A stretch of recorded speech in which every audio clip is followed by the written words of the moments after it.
Dusty was always good to me. Mm-hmm. As far as, you're talking about how they write. Yeah, just the booking of the show. I feel like I'm not the kind of person that can judge on something that I've never done, right? Nor would want to because of all their vast experience. I like what we've got now with the committee. You've got Mike Tenay and Scott D'Amore working hand in hand with Bill Banks and Borash and Dutch Mantell. I always think that more ideas is better than one person saying, it's going to be this way. I think you've got to be able to have bounce ideas around to make things better. But that being said, Dusty did a lot of good things, and he was always good to me. So I won't say anything bad about it. Yeah. You said about a committee.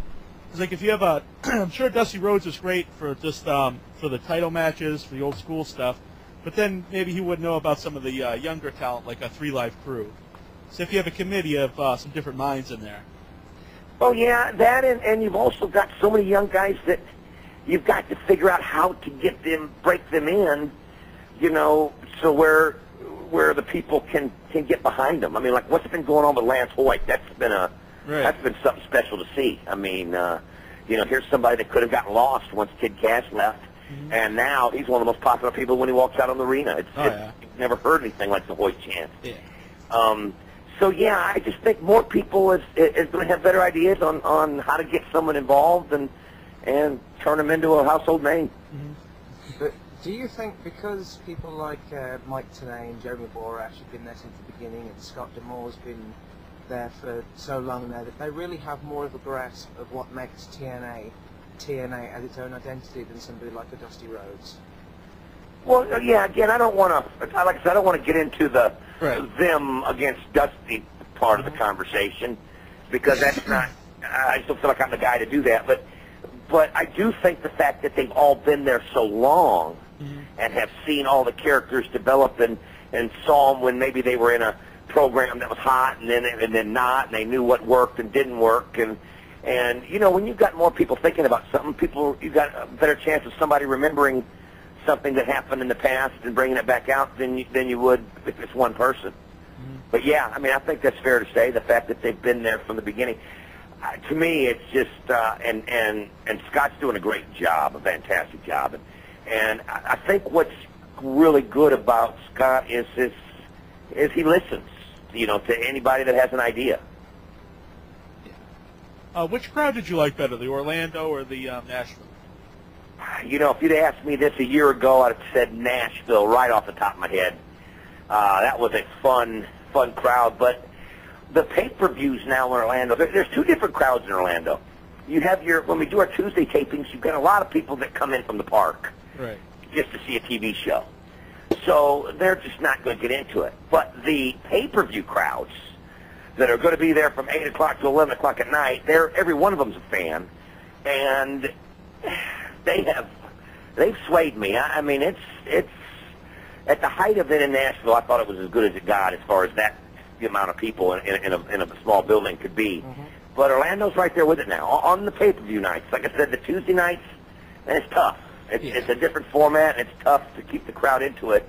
But on the pay-per-views right now in Orlando, we've got a great core group of people that come every show, and you can tell that fun. By like the returning chants, like you said, the Hoyt chant and the Abyss song. Oh yeah, the Abyss chants and the Hoyt chants, and I'll tell you what they do that I really love is when they see something that they know was spectacular.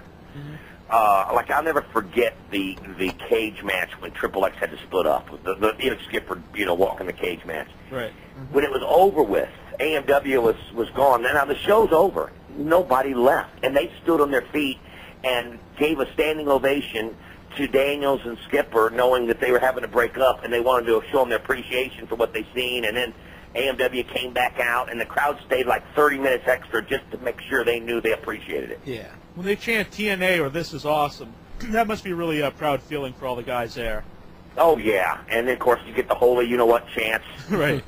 Going when somebody does something, and it's just, it does get everybody fired up. In fact, and the guys in the back will sit there, and if they're following a match like that, like Raven was telling me after Samoa Joe and AJ, he's back there and getting ready to go, which I thought the the four-way with Sabu and Jeff Jarrett and Rhino was great. Yeah. I mean, it was different. I mean, you couldn't come out there and just flat wrestle after what you saw AJ and Samoa Joe do.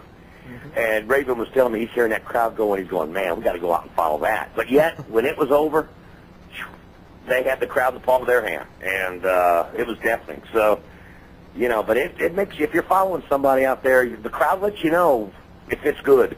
Yeah. I wouldn't want to follow Samoa Joe or Daniels, that's for sure, or AJ. Yeah. Now, when I told my mom we were having you on the show, she said, you have to ask about his shiny shirts and ties. I've actually kind of moved away from those a little bit because I wore them out, but my wife found them. When I first came in, Jerry Jarrett had come to me and he was like, I want to get more of a, I don't want that comedy look, but, you know, he wanted it to be, you know, kind of like Jerry Lawler does. He's always got the royalty outfit on and the different colors. He wanted something like that. So I started wearing zoot suits, and it was just too much. And to me, it was like, how can people even take me serious?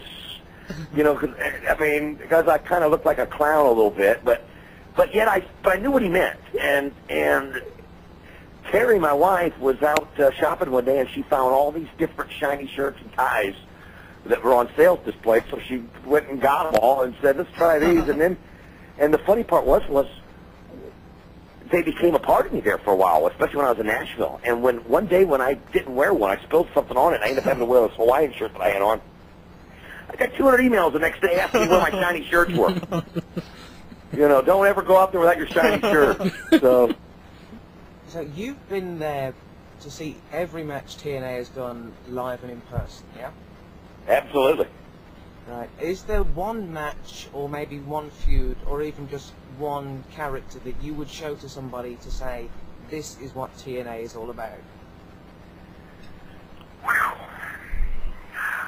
You know, I'm going to try to answer that in like 3 different ways. If I had a tape to show somebody, the original Best of the X Division tape that they put out together that has, I remember matches.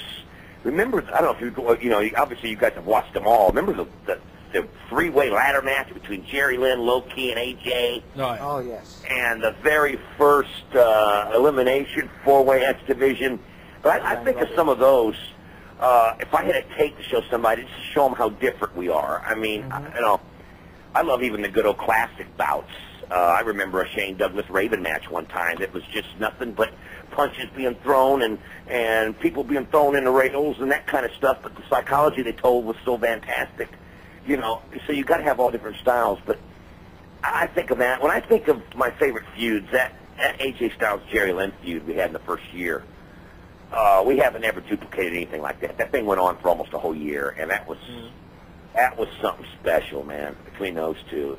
Individual match, I've got to say to this day, it's the original cage match between AMW and Triple X.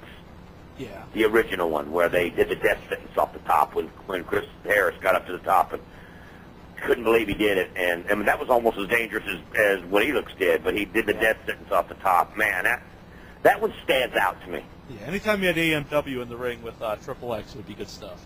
I'll tell you what, man, AMW, they did, I remember a match that had no gimmicks that they did with Team Canada about 8 months ago that was as good as anything I've ever seen. There's something about those guys. When they're clicking, man, they always bring it to the table. I'm a long-time wrestling fan. When you watch them, you can see a lot of stuff that they picked up from like Rock and Roll Express, the Heart Foundation. And then, you know, the Road Warriors. Yeah, and then they mix it with, you know, new moves. Just really good stuff.